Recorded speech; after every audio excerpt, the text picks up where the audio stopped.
inshuti y'Imana ariko muzamwibuka titwavuga ngo amen kandi yeme muzamutumva mwumva Imana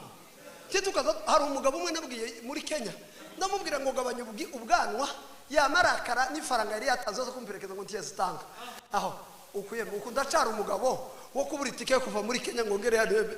kuko muhamumbona ko murabona no buri 180 ariko abantu bagira imyumvire imeze bamwe batangiye kwita hanze nico kiza kibereka ku ijambo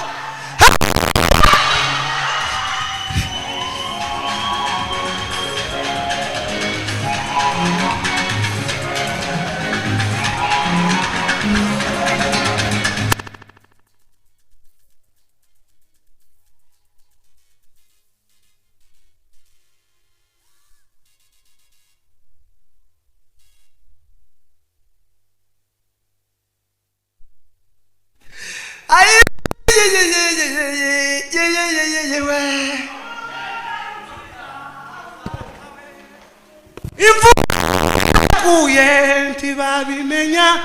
no mvira abubakawe Mozalime matimbre de ka Paulo abwira Timotheo tuzamurira Imana ishubahe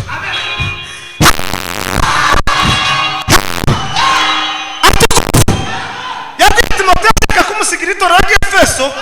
amubwira amakuru amereye ariko rukundo tugirana na Reverend Michel aramubwira ngo nza ngukumbura ngo kugeza nubwo nkumbura amarira yawe yo mu gitara Bwana sifiwe uzukumbura umuntu kugeza ubwo kumbura icuya cyo mu gitara umuntu w'ishuti ya Yesu tazashingira uzukumbura ngakumbura uko kirikaza gira gucukugura gusa kama numva ko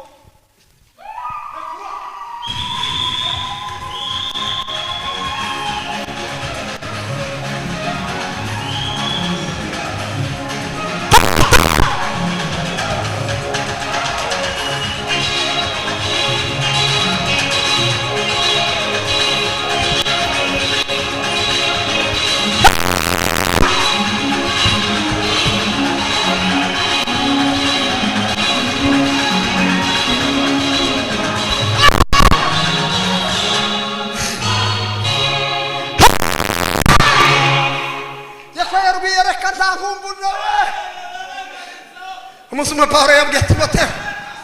aramubwira ngo Timotheo mwana wanje nkunda ngo nazasha ubutumwa bwiza ngo urasigara amahoro aramubwira ngo narwanye intambara nziza ngo narangije iby'urugendo ngo narinze kwizera kwaje ngo igisigambikiwe ikamba ry'ubugingo ngo ujye umucamanza azapfa kuri wa munsi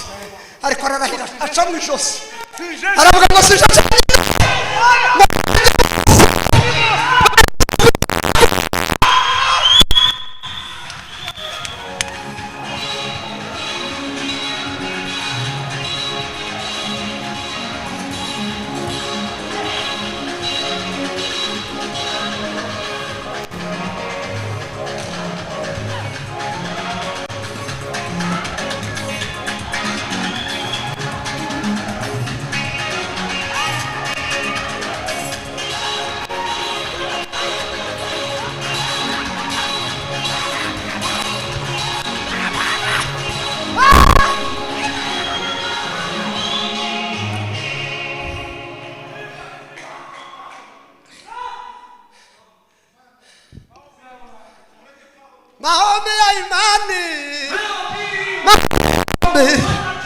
anajibu maombi kuitwa kwa Samueli kulitokana na mama yake alipanda ili mpe mtoto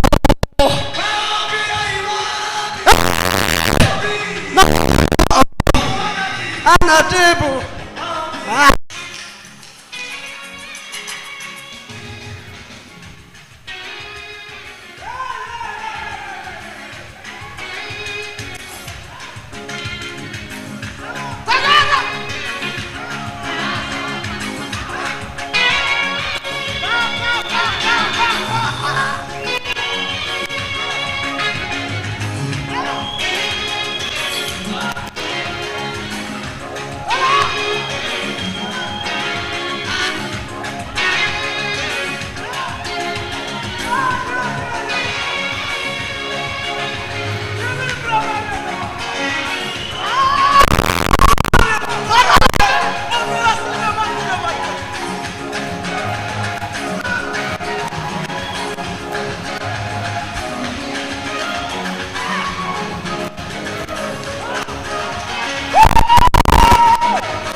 give him a